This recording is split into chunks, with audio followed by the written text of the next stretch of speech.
Hello children, this is Sangeeta Sana. Today I am going to do with Merchant of Venice with you, Act 1, Scene 2. To begin with, the scene opens in Belmont, where Portia, the rich and beautiful heiress, resides. She is seen discussing the terms of her father's will with her lady-in-waiting and also a close confidant, Nerissa. According to the will of her late father, she cannot make her own choice but make herself available to all the suitors and accept the one who chooses rightly from among the 3 caskets of gold, silver and lead. Nerissa tries to comfort Portia, saying that the man who finally chooses rightly will be the one who shall love her. Nerissa asks her to reconsider the gentlemen who have courted her, and she names the suitors who have come to Belmont: the Neapolitan prince, the County Palatine, a French Lord Montsilibon, a young English baron, Falconbridge, a Scottish lord, and a young German duke, the Duke of Saxony's nephew. Portia casuistically comments on the individual faults of each one, finding all of them undesirable as a husband. Nerissa then reminds her mistress of a gentleman who came to Belmont while Portia's father was living. His name was Bassanio, a Venetian, a scholar, and a soldier. She recalls him and praises him highly. A servant disrupts the conversation and announces that a new suitor, Prince of Morocco, will arrive that evening. Now to do with the main characters, Portia and Nerissa.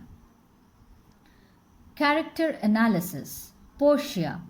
The romantic heroine Portia is presented in a melancholic mood over the prospect of a future husband.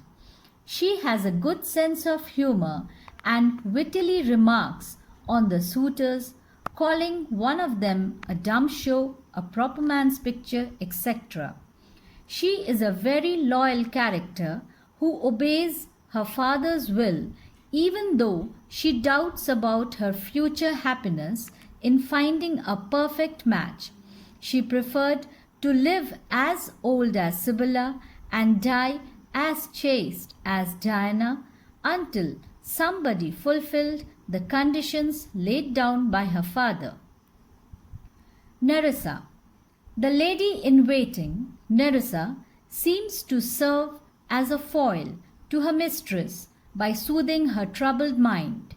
She points out why she must obey her father's will.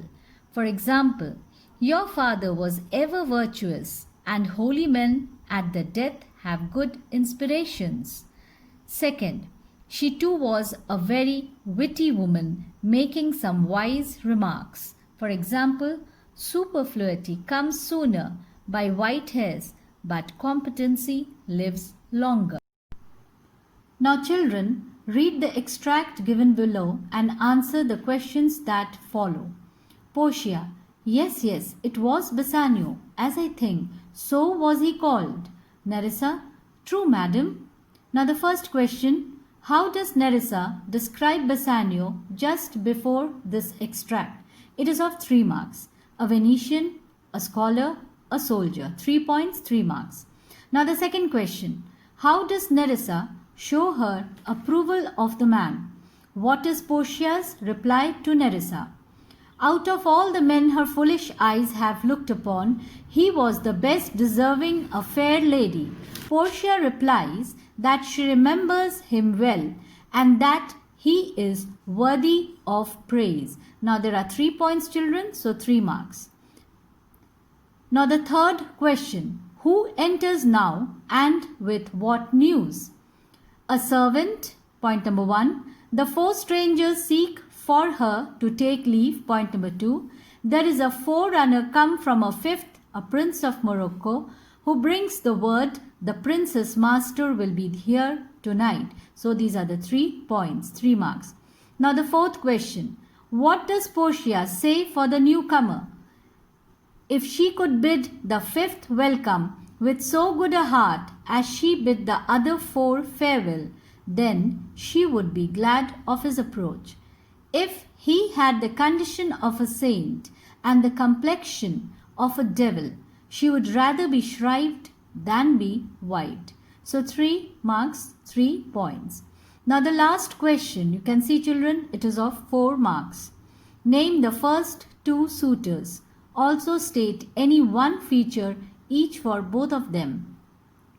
The Neapolitan prince, he does nothing but talk about his horse only, point number 1. The second feature, he makes it a great appropriation to his own good parts that he can shew himself. So out of these 2 points, you can take any 1 point. Now the second part is the county palatine.